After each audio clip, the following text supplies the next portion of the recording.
Hey guys, welcome back to the channel Kingdom Body. It's good to be back. This video is going to be about when you have an ankle sprain, that RICE process, that rest, ice, compression, elevation. I know I talked about it a little bit in the last video, but I wanted to make a solo video, a standalone video on just that process. That way anyone who has an ankle sprain can find this video and find the process that they need to get it healed up. First and foremost, I am not a doctor. I'm just a guy on YouTube. But what I'm gonna be doing is talking about the process of me, which I sprained my ankle a couple weeks ago. And actually I've sprained my ankle plenty of times over the years playing basketball. So I'm gonna be just talking about my experience and what has been the best process of getting my ankle healed up and ready to go and get me back out there. So let's get started.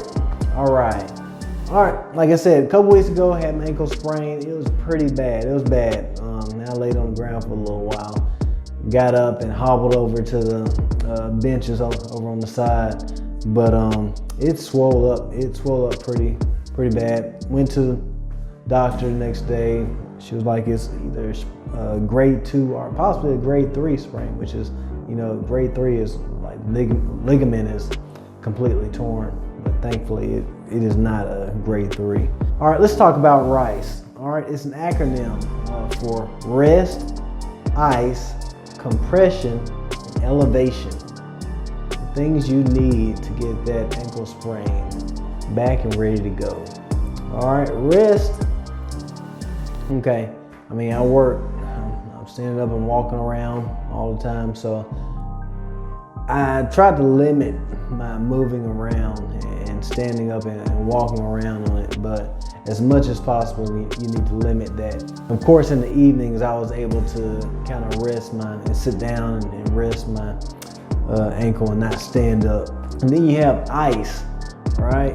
So the first 48 hours, you want to ice it and get the swelling down and get some of that swelling away from your ankle, and it kind of eases some of the pain. So first 48, you want to ice, 48 hours that is. All right, and then the C is for compression. All right, you want to wear an ankle brace or bandage it up, and that's also going to help with the swelling, get that swelling down. But yeah, like I said, my ankle was pretty big. It was swole, it was on swole, but it is definitely coming down, looking good. I mean, I'm able to move on it. I should be running here in the next couple of days, so that's a plus.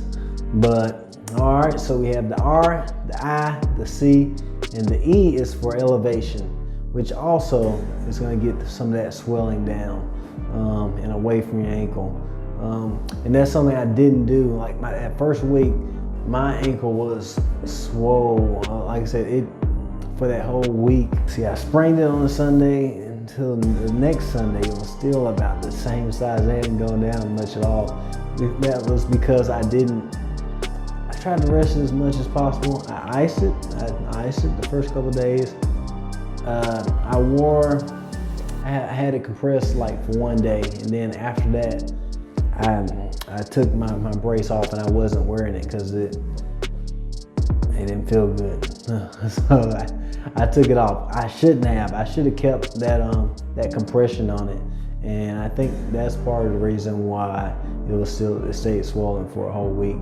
I didn't have the compression and also the elevation. I wasn't elevating it like I needed it to. So like that next Sunday, I went ahead and did everything right. I said, all right, I'm by the book, you know. So I elevated after church Sunday.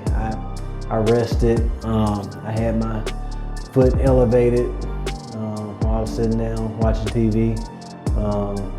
And then even at night, I stacked some pillows up, so I had my foot up in the air and it was elevated that night. So when I woke up the next morning, like that first week, you know, I had been waking up and like I had pain. It was I would wake up and it would be hurting. But like that Monday, after I did that, after I had it elevated, I could tell it was going down. And I wasn't in that pain I had been in for that week. But But yeah, so I could see it starting to do what it needed to do.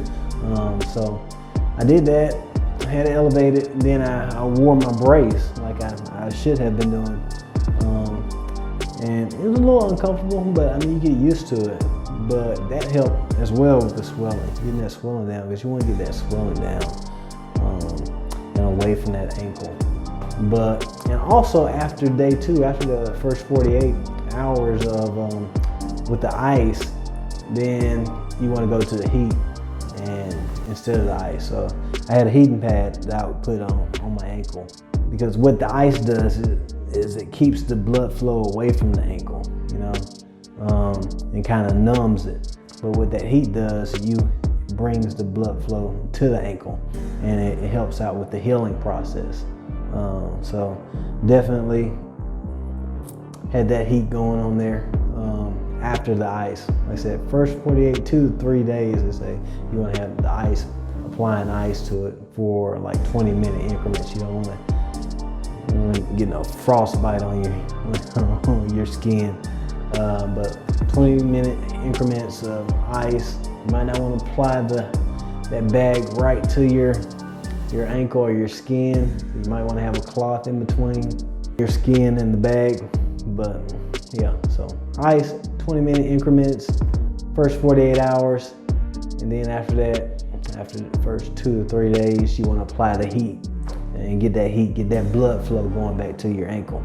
Guys, just wanted to share that with you. You have a bad ankle sprain, doesn't even have to be bad. Get an ankle sprain, apply that rice process, rest, ice, compression, elevation. After 2 to 3 days, quit the ice, apply heat, and get that blood flow. But hey, it's working for me, and I'm about to be good to go. Hey guys, if you enjoy this content, make sure you like and subscribe. Tell somebody about it. Peace.